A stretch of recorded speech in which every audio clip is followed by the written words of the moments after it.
Coming up on today's Hot Zone, could things get any worse in Syria?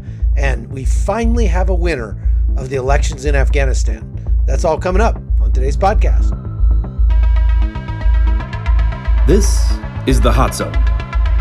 Engaging with the news in a whole new way, international war correspondent Chuck Holton brings insight into areas of crisis and lets you help those affected. Hey folks, Chuck Holton here. Thanks for watching the Hot Zone.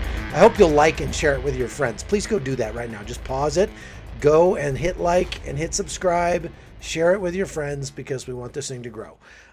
But let's talk about Afghanistan. When I was there in August, they were getting ready for their elections in September. And once the elections happened, it took until November, they said, for them to count the votes.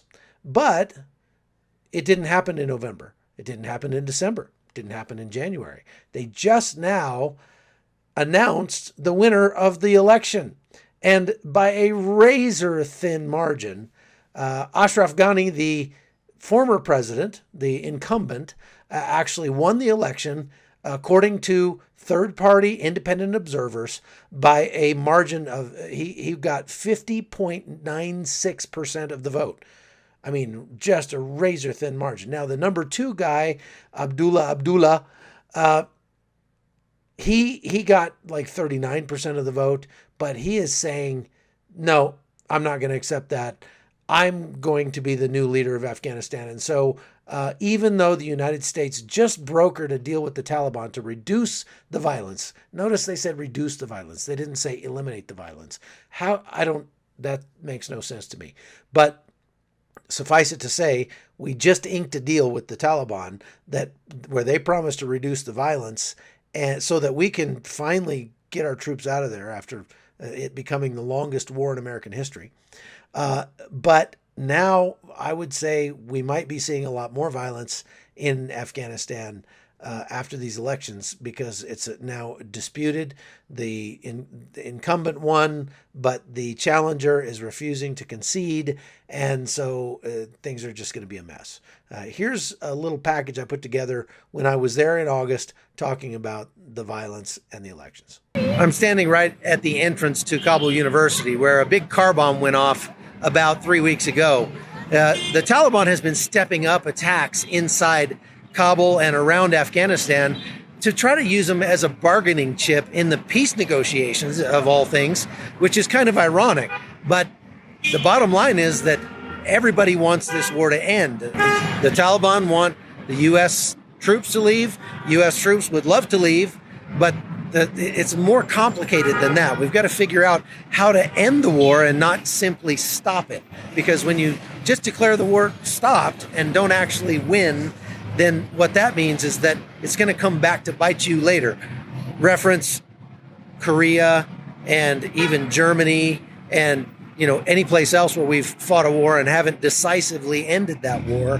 We could end up being there for a long, long time. And even the Democratic candidates in the United States for president for the 2020 elections are talking about Afghanistan as the forever war. And I think a lot of Americans feel that way.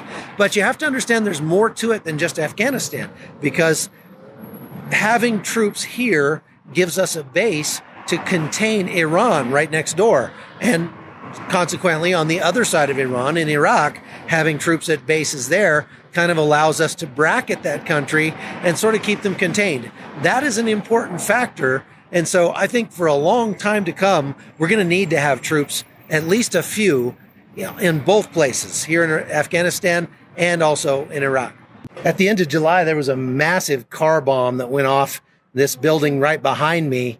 This was the offices of the president's running mate, the vice presidential candidate for the upcoming presidential elections that are supposed to happen at the end of September.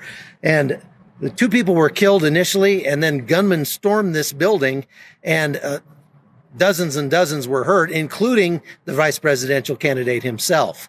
And the gunfight went on for over 6 hours right here. You can see the aftermath of this. There's burned out cars, and the whole building's burned out. All of the The windows have been blown out for blocks all the way around. You can see them. Even the shopkeepers that had their little kiosks out on the street had their shops blown out into the road over a block away. It was a pretty massive firefight, a massive explosion. And it just goes to show the extent that the Taliban are willing to go to try to make their point that they've still got power here in Afghanistan, especially in the run up to the Afghan elections in the end of September. Okay, now here's the really weird thing. Abdullah and Ashraf Ghani have been serving together as the vice president and the president of Afghanistan since 2014, when we had the same thing happen. Both of them ran against each other. Both of them claimed victory, and under pressure from the United States, we made them kind of agree to form a national unity government. And so this is deja vu all over again. Really strange.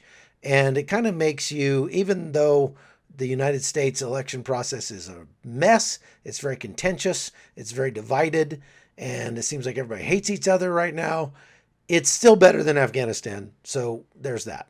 Okay, let's move on and talk about Syria. Now, you kind of wonder, could Syria get any worse than it's already been? But the answer is always yes, it seems like. The Syrian government under Bashar al-Assad has been really pushing into the Idlib and Aleppo area to just try to get rid of the last pockets of resistance in there. And of course, as usual, the civilians in that area are really suffering. Now, one of the reasons I wanted to talk about this is because Dave Eubank and the Free Burma Rangers are there in Syria right now, and they are treating those wounded. They are helping those internally displaced people in very harsh conditions. It's super cold in Syria right now. It is snowing, it's sleeting, and the people are freezing to death. They've had more than 70 children that have already died this month. And so it's really bad right there. I want to show you a little bit from a briefing that was given by the World Health Organization and the UN over the last few days. And listen to what the director of the World Health Organization had to say about what's going on in Syria. Since the 1st of December, dozens of health facilities have suspended services in the Idlib and Aleppo areas. Out of nearly 550 health facilities in northwest Syria, only about half are operational. 2 attacks on health facilities took place yesterday afternoon on 2 separate hospitals in Aleppo. Luckily, there were no casualties. Now, President Trump was leaving on Air Force One the other day and commented on what's going on in Syria, says that he has talked with Recep Tayyip Erdogan, the president of Turkey. And, you know, I just hate this. I want you to hear what the president had to say, and then I'll tell you what I think about it. Spoke to President Erdogan of Turkey the other day. Are you concerned about an all-out war breaking out between Turkey and Syria? I did. I had a very good conversation with President Erdogan. I respect him. We have a very good relationship. Yes, I agree. He's a tough guy, but we have a very good relationship. I seem to do better with tough people. But the fact is that he's fighting on Idlib. He doesn't want people to be killed by the thousands and hundreds of thousands. And he called me about that and other reasons. But we spoke about Idlib, and we're working together on seeing what can be done. What's the solution? Well, it's a very tough solution. You have a lot of warring going on right now. A lot of warring going on. But I'm dealing with President Erdogan. Okay, so it seems like it's Donald Trump's kind of modus operandi to embrace these enemies of freedom, enemies of America. And I don't think that means, like a lot of people say, that he likes those people. I think he's used to using the term keep your friends close and your enemies closer. I think he understands that Erdogan is an enemy. At least I hope he does. And I think he also understands some of the complexity involved there, but I still don't agree with the tack that he's taking here in trying to work with Erdogan, because it makes it seem like Erdogan is leading him around by the nose. I really don't think that's exactly what's happening. I think there's a lot more to it, because you got to understand, he's the president of the United States. He gets a lot more information than we do. But having been on the ground and having seen the effects of his policy in that area, I can tell you that it's caused a lot of hardship for a lot of people, and that's unfortunate. I don't think he means to do that, but I think it's just the fallout of the tack that he's taking with Erdogan, Turkey, and Syria. Now, the majority of the suffering that's taking place right there at the moment in Idlib and Aleppo is not being caused by Turkey. It's being caused by Bashar al-Assad. Nevertheless, maybe that's why Trump is approaching Erdogan, because Erdogan and Assad don't get along either. Again, very complex, very difficult environment. But the bottom line is the Free Burma Rangers are there, and they're just on the ground helping people, and they help everybody. I wanted to let you know that, and I mentioned this before, there's a feature-length film coming out about the Free Burma Rangers and about Dave Eubank and his family on February 24th and 25th in theaters across the country. You can go to fbrmovie.com and you can put in your zip code and find the nearest theater. I highly recommend you go see that movie. Definitely worth your time.